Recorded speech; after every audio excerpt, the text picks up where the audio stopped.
Donald Trump Jr. is in the hot seat today because New York Times wrote an article on Sunday showing that Donald Trump Jr. met with a Russian lawyer.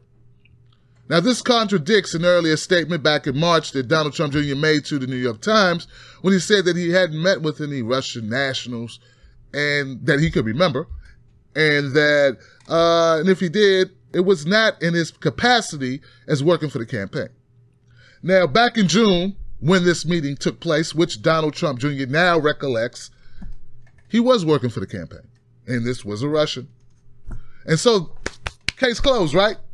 Nothing else to discuss here because obviously this woman gave you information and helped you defeat Hillary Clinton, right?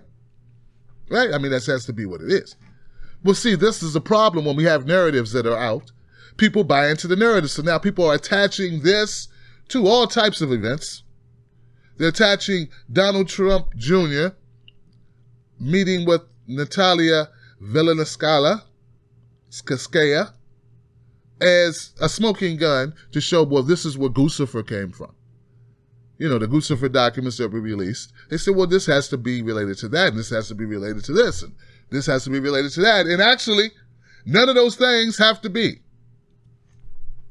So there's a lot of doubt, and yes, this is an unforced error on behalf of Trump Jr. and, by extension, the Trump campaign, the Trump administration, even Donald Trump himself. Obviously, they were running loose and fast and freewheeling inside the Trump administration. They weren't vetting who they spoke to. They weren't vetting if this looks good. It was sort of like, who's the leadership? Who's the leadership in the campaign? So those types of criticisms, I think, are very valid. But does this information in itself lead us to believe that Trump was elected because of Russia and that Russia gave some type of information to Donald Trump Jr. that cost Hillary Clinton the election? Or that, more importantly, if you're saying that Trump colluded or the Trump administration colluded with the Russians, I guess you would assume that maybe Donald Trump Jr. gave them some type of information that they were able to use to go hack the DNC or to hack Hillary Clinton's emails or the Podesta emails when there is no evidence at all to that fact. But that didn't stop the former George W. Bush ethics lawyer, Richard Painter, from appearing on MSNBC and saying, "This is treason." Donald Trump Jr.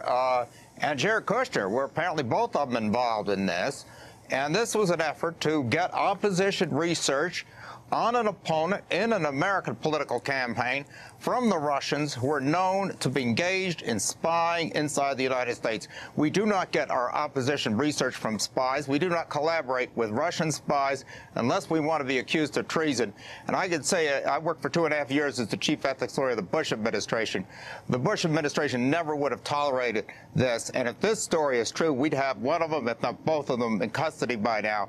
And we'd be asking them a lot of questions because this is unacceptable. This borders on treason. If it is not, it's self-treason, depending on whether the New York Times story is true. But this is a very, very serious situation. We should not treat this lightly. And the fact it was a 10-minute meeting is irrelevant. You can accomplish a lot by way of damaging your own country, assisting an adversary in espionage inside the United States in 10 minutes. And we need to make sure this never happens again. Now, I'm not trying to suggest that Trump Jr. did the right thing or did a good thing or a smart thing by meeting with this woman to get information about the Hillary Clinton campaign. But that doesn't mean it was treason. And that doesn't mean any information was given. Doesn't mean that he gave information. Means none of that. And without that evidence, guys, evidence that there was actual exchange of something that you could make the grounds for treason or make the grounds for spying or espionage, then what we have here is what we've had all during this election, during the nomination, through this whole Russia, the whole we have nothing. Does it look bad? Yes. Like socks with sandals. Like an overweight plumber sitting over your sink butt cracking.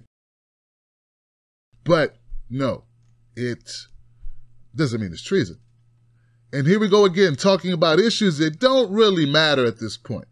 This is all a big distraction from real issues that we could be focusing on, real issues that the Democrats, that the Republicans could be addressing, such as health care. But no, we're here. We're here because this is where media wants us to be. Corporate media wants us to be focused on this because, frankly, it's a big-time moneymaker. The ratings are through the roof. And why would you stop the money machine from printing money? I'm Tim Black for TBTV. Subscribe to this channel.